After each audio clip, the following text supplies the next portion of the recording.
Good evening, everyone. Today I am going to be joined by Ciaran Hannington. I'm really excited about this. We're going to be talking about exercise and male fertility, which we actually haven't spoken on a live before because I've always struggled to find a guy who understood what it's like to have fertility challenges and who specialised in exercise and fitness. And Ciaran has recently set up his own business to help other men who are facing infertility or fertility issues and to teach them all about how exercise and healthy lifestyle can make a difference. So I'm just going to wait for him to join. Well, thank you so much for joining me on your Wednesday evening. As I was just saying in the introduction, I'm really excited to have this conversation because I've sort of always been on the lookout for a guy that has been through his own fertility journey who's really passionate about health and fitness. So I think I'm really excited that you've started your business and you're going to have a chat with us about today and everything that you're doing on social media, sharing that sort of stuff. So for anyone that doesn't know, can you tell us a little bit about your experience with fertility? I mean, you're a father now and that's wonderful, but I know that it wasn't like an easy road necessarily. No. Yeah, how did that kind of start? I mean, what did you know about your fertility before you started trying, or was it as far as I'm aware, it was absolutely fine. No problem. Yeah. Nothing came up. Being a young teenager, there was no like signs that I'd have any issue. So me and my wife started kind of thinking about having children in 2010 because we were getting married in 2011, and we thought, well, we'd like to start to have children. Yeah. As you just do, you just make an assumption that it's going to be all right. Yeah. But she's got polycystic ovaries, so we knew that we might need some ovulation induction. So we kind of got the ball rolling, and we went and she started having some tests, and they were like, "Yeah, it is what you said it is, and it should be fine just to have clomid. I think it was clomid. Okay, yeah. Talking about having clomid, and then we moved. So we ended up moving, which kind of puts a spanner in the works. Yeah. But then we started the process again, and once again went through the doctors and everything. And then just before they went to give her the clomid, they were like, "Well, we'll just check your husband." And this was like 6-7 months into the move and everything. Like we've been kind of there for a while, going through it all. Yeah. And I was like, "Yeah, fine, yeah, I get it." And then they called us back after a few weeks, and we were sat in a room with the consultant, and they said to Jen, like, "You, it is. We can get you ovulating. We can do this, do that." And then it was simple as they turned to me and were like, we don't know what we can do, Ciaran. There's nothing we can do. And I was like, what? And they're like, wow. Yeah. And then I think from my response, they realised that I didn't have a clue what they were talking about. They started not backtracking, but suddenly their level of care or concern about me got a bit more because I was suddenly like, what are you telling me? What are you telling me? And it was a fact I had a low count, my morphology and my motility was all low. To the point that in the first one they were like, we were struggling to count anything. Right. And which is so hard to hear if you've never thought about that before. You probably thought it was a routine test. No, it was just a routine test. Yeah. And I was convinced they got it wrong. I was like, you got it wrong. It's not me. I played rugby all my life. I was one of the lads. This isn't going to happen to me. I'm one of the boys. It can't happen. And then so they said, look, we'll do another test. And they did another test, and I think it actually came back worse than the first one. So I was like, oh, great. But I kind of buried my head completely for a long time. Yeah. Like I was like, this is rubbish. It's not me. It can't be me. And obviously, as we started to go through things, it became more realistic and more real. That's the only way you can say it, isn't it? Yeah. Real. Actually, this was me, and it got to me a lot. Like my mental health, plummeted after a while. The further we got into each cycle, that feeling of guilt of actually this is my fault. And you blame yourself. Like, even though, because I had a lot of tests, and I couldn't even tell you all the tests I had, but they basically came back and it was like, we don't know why. I had a varicocele, and they had dealt with that, which was that's in a complete other kind of conversation about how that dealt with. But there was no like drastic change with that. There was no, because they were like, well, within 6-7 months we should see this change, and there was no drastic change. The change came when I changed like my lifestyle, in terms of it changed things that people do without even kind of thinking, and I wasn't exercising as much as I had previously. My diet wasn't as good as it had been. My stress levels were high at work. I was drinking more alcohol than I probably should have. My consumption of processed foods. And processed food, I'm not talking about, I wasn't cracking out like eating loads of takeaways each night. It was a fact of, it was loads of like processed like pasta and stuff like that. Right. Stuff that actually, from my own knowledge now, having a more plant-based whole food style was much better for it, Yeah. But it was when I made all those changes, I suddenly we started to see improvement. Wow. And there was times when I came off the ball and I was like, oh, it's just getting better. It's just getting better. And I'd go slightly backwards in terms of what I was doing in my life, in terms of my lifestyle. Yeah. I'd stop maybe exercising as much, or I'd change the type of exercising I was doing, and there'd be a change. And they go, right, we need to check your sample again. And how often were you, how sort of long was that process of you changing your lifestyle, then you'd see things and then you'd maybe go back? What sort of time frame was that? I think it was, because to have Sebastian, our son, it took 4.5 years, 4.5 years of treatment. And I kind of fluctuated through there. Right. And it wasn't until the last cycle, or the second to last cycle, where I kind of threw everything at it. And there was a problem with Jen, basically. Like, she overstimulated, and that caused the breakdown in the cycle. But and then the last cycle that we did, I just did everything to the book as much as I could, and it worked.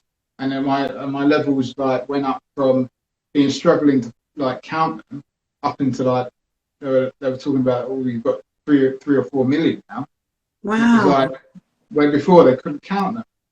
And you have an assisted fertility, so just so I'm clear, so were they still taking your sample and then extracting the sperm from the sample? Yeah, so we were still having ExSeed. We had ExSeed treatment all the way through. But they said with your issues, there's no point in even trying IVF. But they said they were we're going straight to ExSeed, and we ended up having four cycles of ExSeed, and Sebastian was the result of the 4th one, which was amazing, and the best thing that ever happened to us. But the journey was hard. The journey was really hard, and you don't forget it. And then we had Sebastian, and then after a while we decided actually we don't feel like our family's complete yet, even though we were so thankful to have Sebastian, and if that's all we ever had, we would be more than happy. But we thought we'd give it another go. Mm-hmm. And there was another 3 years of preparation for that, in terms of just obviously the financial side of things. You've got to prepare yourself, because we paid for that one privately. It's on its own. And then just making those, from what I've learned, I started making those lifestyle changes again gradually, so that when we were ready, my body was ready. And they did another sample on me before we started really thinking about our second child, and things had dipped again because I changed. I kind of relaxed. I'm not gonna lie. I started to have a few more beers again. Life had been stressful for the last 4.5 years. And then I wasn't training as much because I had a leg injury. And I firmly believe that these things, for me, had like such a big impact. Like And the these simple correlation lifestyle things. sounds amazing. Like literally being able to see Yeah, the change in your lifestyle and it going up and and down with it. yeah, and I was looking at we were going through the paperwork. I was going through the paperwork the other night, and I found all my test results, and I was just flicking through them, and I was like, it's bizarre. It's bizarre how it was so low, then it came out and it fluctuated up and down, and it was all in line with what I was doing in terms of my life. It's amazing. So yeah, so we have 2 children now, and I'm thankful beyond belief for them. It's a wonderful thing. Yeah. But I don't think if I hadn't made those changes, I don't think I'd be having that conversation. I think it would have. So, and yeah, that's a rough explanation of the roller coaster. I know. I'm always really impressed when people can get like the 4 or 5 or 6 or 10 years of like all this. Like, let me condense it down to 10 minutes, but you did it. Yeah. And I'm really pleased that you got, there's a happy ending to your story. So, I mean, you mentioned before that you were playing rugby when you were younger. So obviously exercise has always been on some level part of your lifestyle. But yeah, can you talk to us a little bit about, like you said, you were maybe not as active when you got those initial test results. And then when did exercise become something that you really focused on? Or was it just a process of once you got those results, you really started to learn? Because again, correct me if I'm wrong, but I think many men don't know what can improve their sperm health and what can damage it, because it's not taught in schools. We're not really having these conversations until people are at that point of getting those results. So what was the process for you of like discovering what to do and then putting it into practice? Well, like I said, I was active like up to about 19, and I've always struggled with leg injuries. So I had my first ankle break. I'll just tell you the story how I became unactive.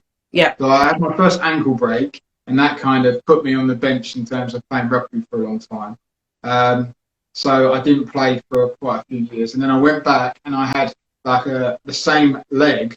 I completely broke a tibia break. Oh gosh! And that was the one that put me not even on the bench. I was in the stands. I just couldn't do anything for 3 or 4 years, and it was then that I started to pile on the weight. I became less active. I kind of still lived the rugby lifestyle of going down the rugby club and doing what I wanted to do. Yeah. But I kind of totally neglected my physical health. And part of that was because I was recovering. And part of that was because I kind of found myself in a rut. Like I put the weight on and I felt like I just couldn't get out of it.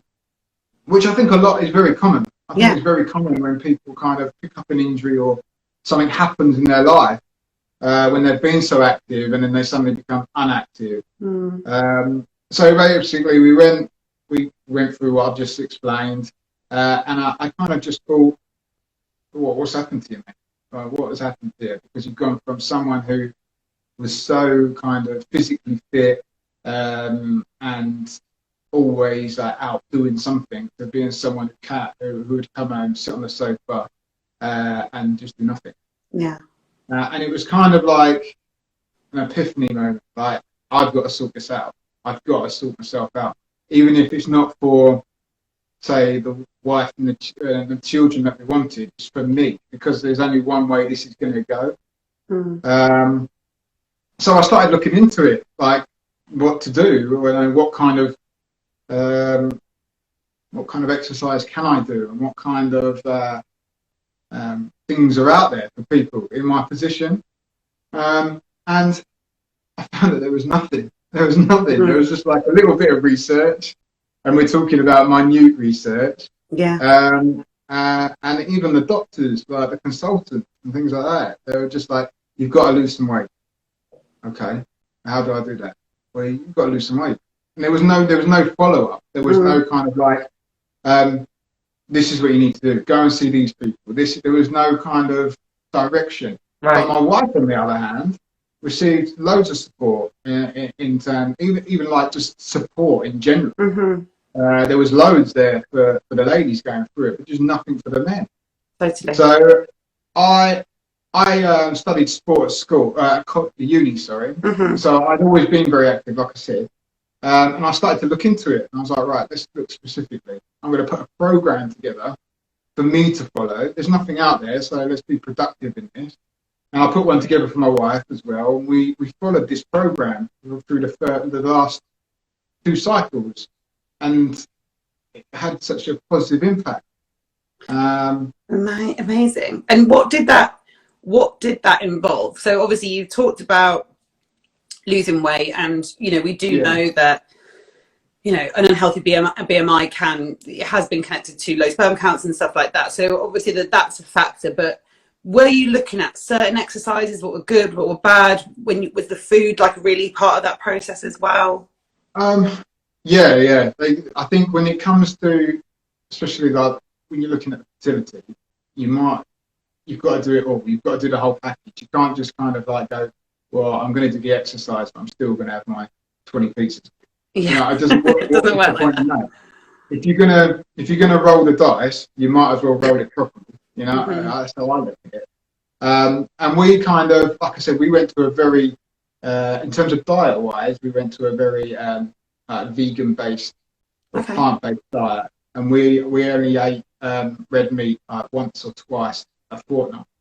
So because I've looked into it, and I personally, for me, in red meat, there's important nutrients that I need for my body. I tried it without, and I kind of got very lethargic, especially like with the B vitamins. My body didn't like it, so just having red meat helped us.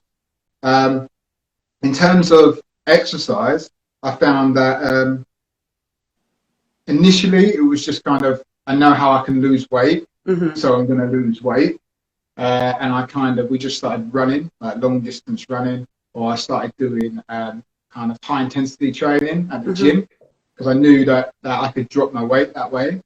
But then the more reading I started to do, the more you start to really get a bit of information about high intensity training isn't particularly good. It oxidative stress and drops on. So I started to do longer endurance, like low to moderate intensity stuff, when we were kind of coming to in the final 3 months before kind of I had to give my sample for then to be used in the cycle.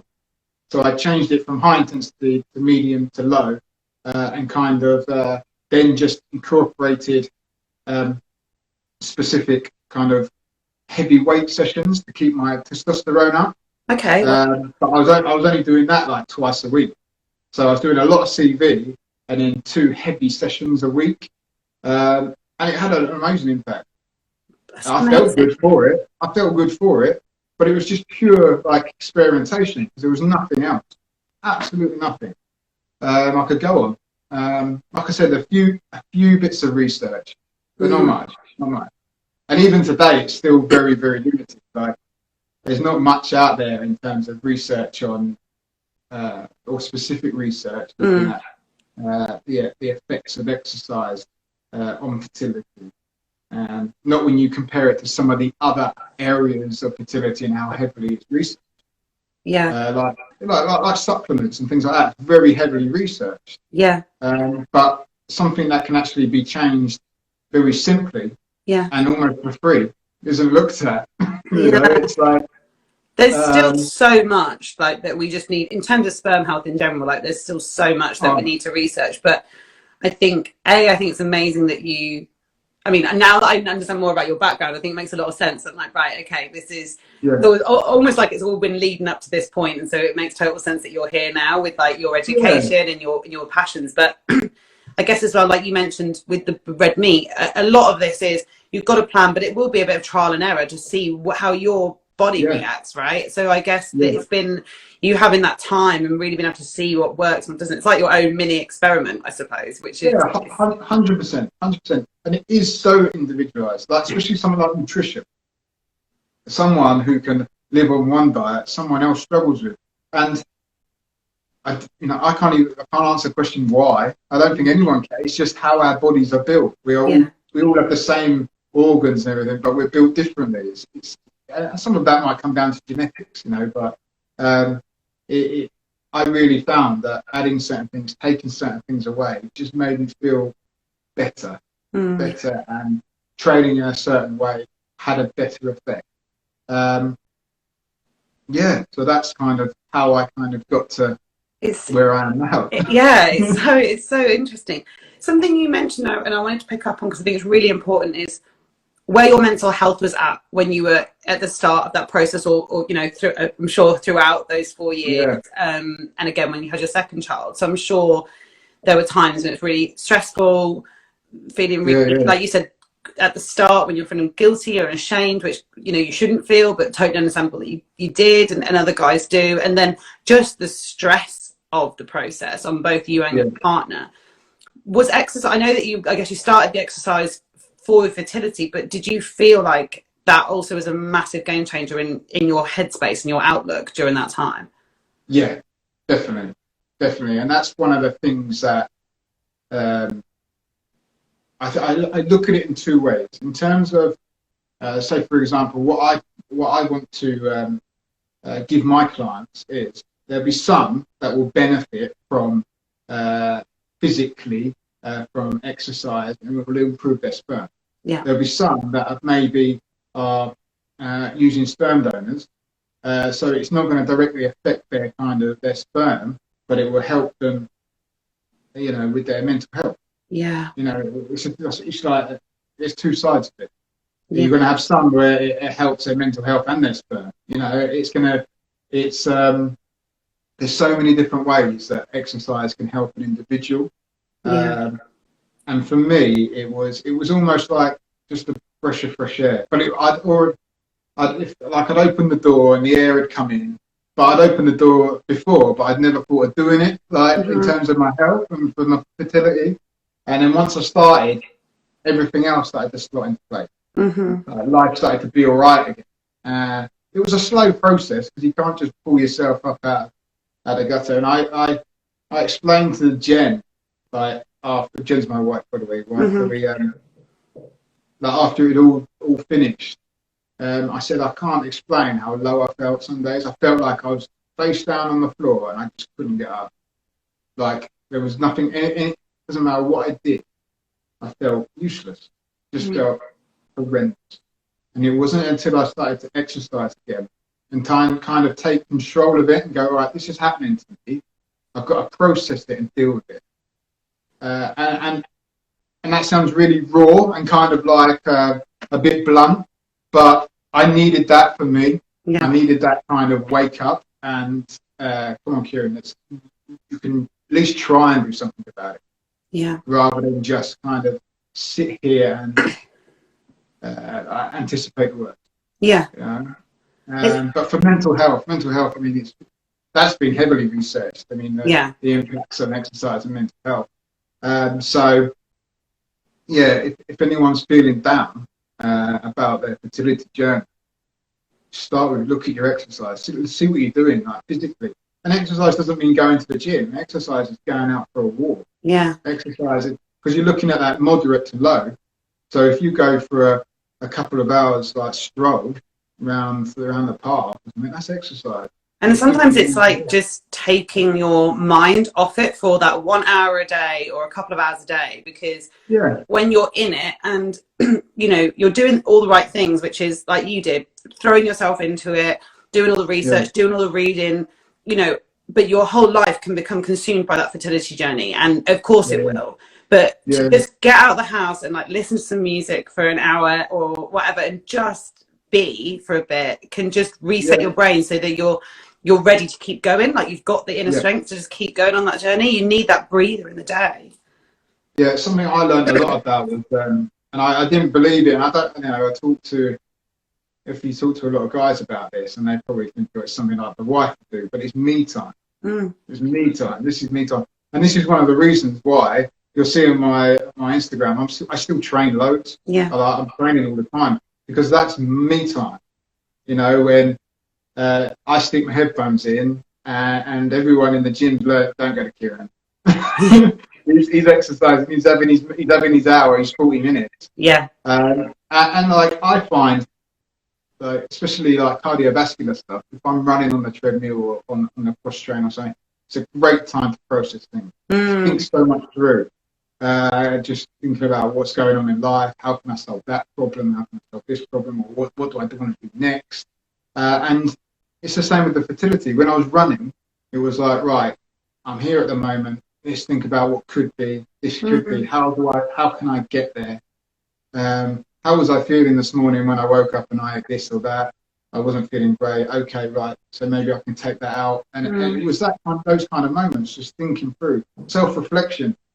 Yeah. And kind of just being really honest with yourself while you're improving your health. Yeah. Which is like the most amazing thing. And your fertility, maybe. Like there's like no doubt. Yeah. Well, that's it. That's what I mean. Yeah, you're improving your fertility. It's I can't underestimate its importance for mental health. I mean, I just said there's no downside then, which is maybe a good segue to ask you about, I know that there are some research, some myths, around exercises that are bad for your fertility. In your experience, I think cycling gets, a lot of bad press. You mentioned maybe HIIT wasn't right. So in your experience, are there any exercises that people should be avoiding, or is it all about moderation and maybe just, like you said, keeping a track of how things are affecting you? It's kind of, you have to be careful, and this is why, because if someone's a cyclist and they're a keen cyclist, to suddenly take that out their life, they're going to struggle with it. It's something they really like to do. From the research that I've looked at and kind of looked into, it's about like the duration that you're doing things. Right. Like I read a journal a couple of weeks ago, and it was talking about cycling, and it was a meta-analysis that they looked at several different kind of studies, and what they came down to do that actually it was the duration in the saddle. Right. So they found that I think it was 5.5 hours, which is quite a long time to be riding a week, and that even then they saw moderate decrease in like sperm. I think what people get caught up with sometimes is the fact of, if you're an elite athlete and you're cycling like, I don't know, 200 miles a week, you're in the saddle for a long time. And then a lot of these studies are done on elite athletes, and to see what their kind of sperm levels, their fertility levels. So you have to be careful when you read them. You have to be careful in terms of what the actual sample is, in terms of the study sample. So my advice is to people, if you're concerned about something like cycling, I would look how much you're doing it, and then think about how you can reduce that, so you're still getting your kind of satisfaction, but you're doing the best thing for your fertility. Yeah, so it's like a Sunday afternoon hour bike ride isn't going to ruin your fertility, is it? Really? No. I don't think it. Yeah. If someone asks me that question, I'm quite confidently go, no, I don't think it would. No. So, I mean, I've got my bike set up here. I still ride. I stopped riding during Sebastian's cycle because I'd read that and kind of thought, oh, I can't do that. But for Enya, I still rode. Right. I just limited it. Yeah. And I think the positives of my health and my mental health outweighed any risk that I thought to my sperm health. Yeah. But most people go out for like bike rides. They'll be out for like maybe a couple of hours on a Sunday. It's not going to do too much. Not going to do anything. In my opinion, that's my opinion. Yeah. And from what I've read. So the type of exercise is kind of talked about. Yeah. So intensity is, I think, more of a key player, if that makes sense. I think the type of intensity that you're doing.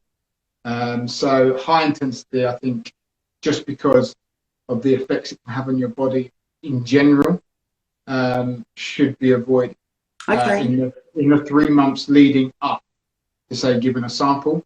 Yeah. If you're, and this is where it comes to like structuring a session, like structuring your program.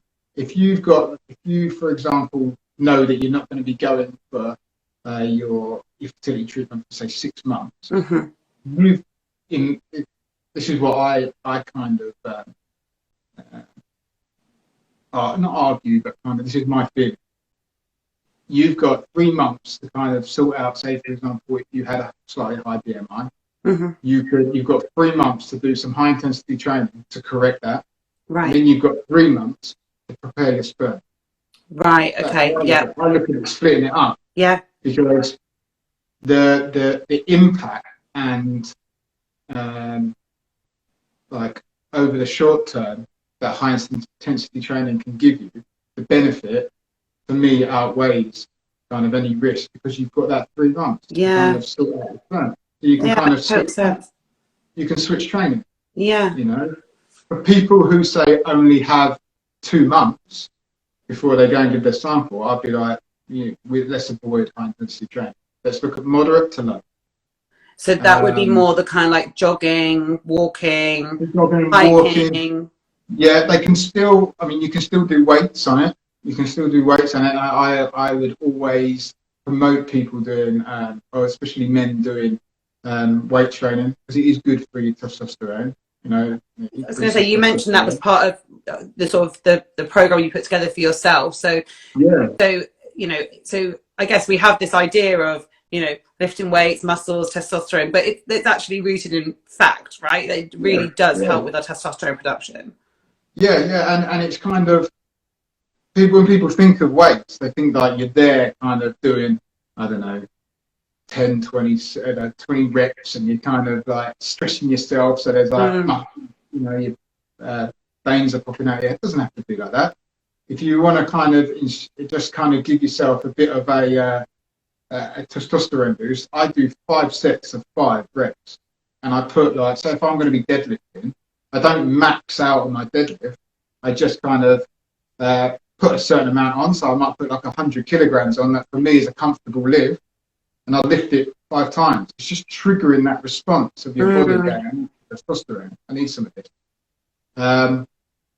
So you don't have to kind of be to the point that you're exhausted every day. You just kind of go through the motion of movement.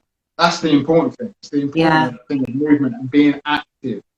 And that's why some people will do like hikes, some people might swim, some people may just go to the gym. But you can get the same effect. Well, it's because they're just active. Just getting that heart rate up, getting a bit of a sweat on, moving your body, getting the blood flowing around. It's like if you've got a vintage car in your car in your garage, it looks nice, but unless you run it, it's never going to run properly, is it? It's kind of, you've got to kind of get it moving, and it's the same with your body. Your body just needs to be moving at a moderate to low intensity rather than the high intensity. I was going to ask you about 2 things actually, because I really wanted to ask you about maybe people that have, maybe where even you were from the sounds of it, where are really just in a bit of a rut. So I guess there's some guys that will, maybe be watching this and they're like, I'm pretty active already. These are great tips. Like, I'll add some of this in. But for some people, they might watch this and think, oh my God, like I haven't exercised in years or ever. And the idea of getting started just feels really intimidating. With maybe the added stress of a fertility journey on top of that. So what would be your advice to people that are in that situation? My advice would be the first thing is know why you want to exercise, in terms of know your goal. Because if you haven't got a goal, you are just going to float around. Like, you don't know why you're doing it. So if you've been told you need to lose some weight, there's your goal. You need to lose some weight. The second thing is see what's available in your local area in terms of things that you'd be interested in. So if you used to play football, see if there's a football team you can go and join, play a bit of five-a-side a couple of times a week. Yeah, make it fun. Yeah, make it fun. Like, a lot of people think of, I've got to go to the gym tonight. And it's like, it should be, oh great, I'm going to the gym tonight. if you don't get that effect, it should be, whatever you do should be that effect. You know, oh, I'm going to go and play squash tonight. Great, love squash. And the second thing is, third thing, if you're not sure, reach out for help. Reach out for help. There are PTs out there that maybe not, you know, they don't specialise in, say, fertility, but in your local gym there are PTs that can help you lose weight. You know, if you're getting to your cycle to where you're going to the 3-month cycle and you want specific help, that's what I want to do now. I want to help those individuals, you know, preparing them. So reach out for help. There is professional help out there now, and there's more development. I think then sometimes we can be a bit proud and we don't want to accept help. But in the day and age that we live in, more and more is developing. So find someone that can help you and reach out to them. Yeah, so that's what I'd say. So have a plan. If you have a plan and you know your goal, you can plan for it. Find something you like to do, and if you're struggling with that, find someone that can help you. And it might be that you just go to your local leisure centre and say, look, I want to start training, and someone can take you in and show you around the gym, and it gives you that bit of confidence. Yeah, just get comfortable. And I think something that's really come through this conversation, which is like obviously something we're very passionate about at ExSeed, is that proactive approach as well, because you've spoken a bit about, you know, the 3 months where you can really turn your sperm around in those 3 months, but then there might be things like weight loss or weight gain or whatever it is that you want to do beforehand. So I think, you know, it's not always possible, but I think what I'm hoping that, you know, I think it's happening more and more, is we can get guys talking about this earlier in the process so that they are not kind of firefighting like, oh, you've got 1 month to turn your sperm around because you've got a cycle starting. It's like, actually, it does feel like if you give yourself a bit more of a runway, then you can make those changes more gradually and enjoy the process and actually be a bit more strategic about what you're trying to do with your exercise if you've got that time. I totally agree, because we live in when you look at society, we're very lucky in our society. Like, if I want something, I can order it now. It will be here tomorrow. You know what I mean? And people expect that to also happen with health and changes to their body, and it doesn't. It takes time. Your body takes time to adapt to change. It doesn't just automatically change, especially with something like sperm production. Or cardiovascular fitness and things like that. You know, it just doesn't happen that quick. So to be able to give yourself that time and accept that it's going to take that time, is like the biggest thing you can give yourself. You know, in that situation, it's just like accepting like it is going to take time, but it will get better. And you stick to it. I talk a lot about consistency, and consistency, I think, is the key to when it comes to health and fitness. As long as you've got like a realistic goal, if you stay consistent to that goal, eventually you'll reach it.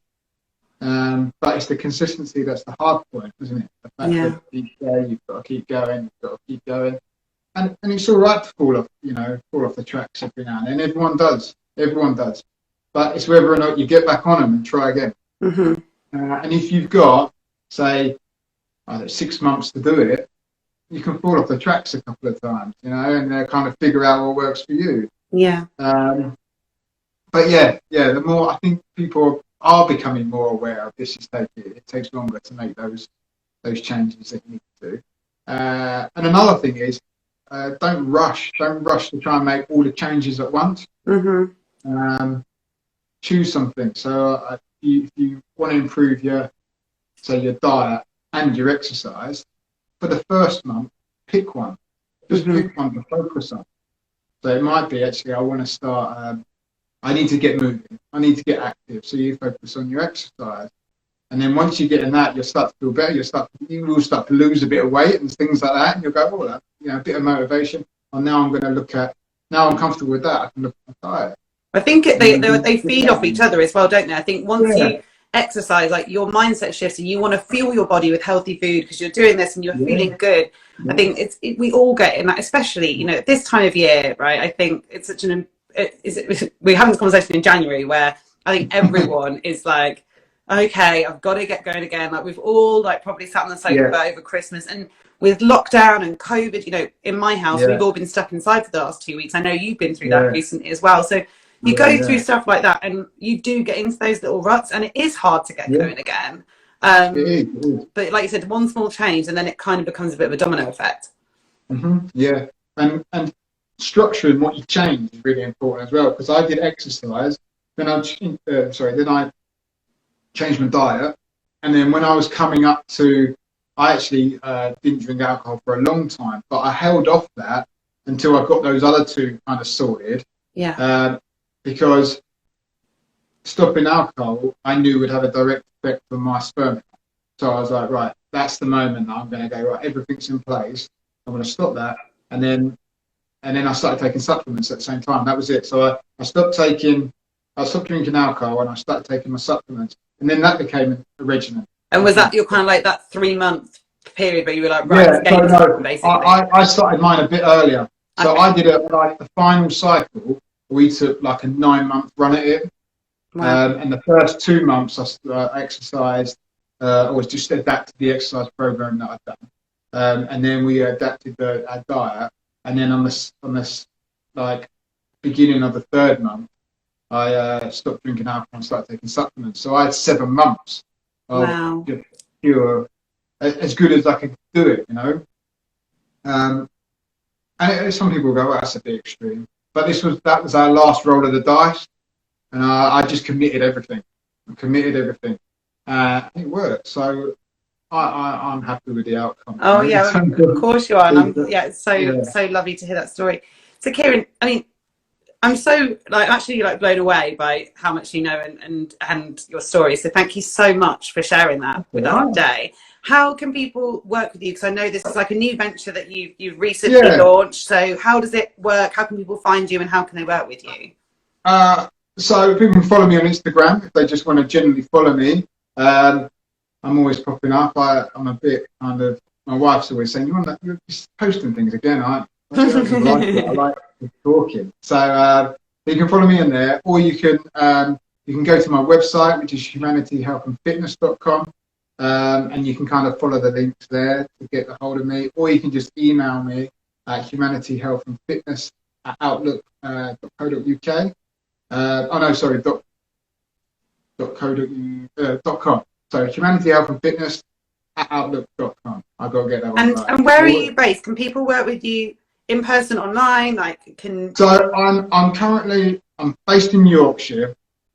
I've started it off as like an online thing. So to kind of work with people all over the country. I want to kind of spread myself as much as possible. I have had contact with a few like local gyms and things like that. I've even started thinking about setting up my own facility specifically for it. That's my long-term goal, to have a facility that people can come to, and that's what I want to focus on now. Amazing. We start with one and we'll see what happens. See if that spreads out. You just don't know. You've got to have the dream to do it, and it's something that I've been directly impacted by in my life. I know the value of it. I feel that I have the right passion for it, and we're going for it. I agree, and I think that there is such a gap for this, because I think there's not a lot of trainers or nutritionists specializing in male fertility, and there's definitely not people that are doing that have got direct experience of it. So I think you're creating a really safe space where men can come and talk to you. They know you're going to get it, and it sounds like you've got you've done it and it's worked. And of course everyone's journey is different, but I think if there's improving sperm health, but as we've just discussed, there's so many other benefits as well, and I think that working with you could help men on like so many different levels. So I think it's just really cool. Thank you. That you're doing what you're doing. I had first had this idea after Sebastian was born. But I believe that like in your life you have different cycles that come along, like you focus on different things. And when we started talking about having another child, it was kind of like, I'm not quite ready to commit to this yet, because I want to focus on this. And then when Enya was born, it was kind of, and there was a few other things that happened in our life, and I was just like, right, now's the time. Now's the time that I want to do this, and I'm ready to do it. Because that's one of the big things, being ready in life at a certain stage. 100%. And I'm definitely ready, and we're going. So I'm looking forward to working with as many men, in the UK and across the world. Like, this work as many people as possible. Amazing. And spread the word. Not just about exercise, but just the importance of talking about male infertility. And of course, I've got I'm off to Everest Base Camp in 6 weeks. I know. Yeah, Can't believe that's come around so quick. You guys are off. We got a WhatsApp group, and every now and then it's like, well, it's 1 week less. It's like, oh, here we go. Oh my God. It's coming around quick. But that's going to be exciting. And, if anyone listening, follow me on Instagram, follow that story, because that's going to be such an exciting trip. I know. I'm so excited to see how you guys get on. And well, look, your experiences, you're going to have to be like getting everyone motivated in the morning. You're going to have to be like Mr. Motivation at camp, 100%. Yeah. I don't mind that. We can all go out and do star jumps in the snow. Perfect. I love it. Ciaran, thank you so much. I've really, really, really enjoyed that chat and learnt so much. So I'm really grateful for your time, and good luck with your training. And I hope we can do some stuff together in the future as well. Yeah, definitely. Like, there's more coming from me, like I said. So just watch out, and things will start sparking up soon. Amazing. Right. Thanks, Ciaran. Have a lovely evening. Take care. Bye. You too. Thank you. Bye. Bye.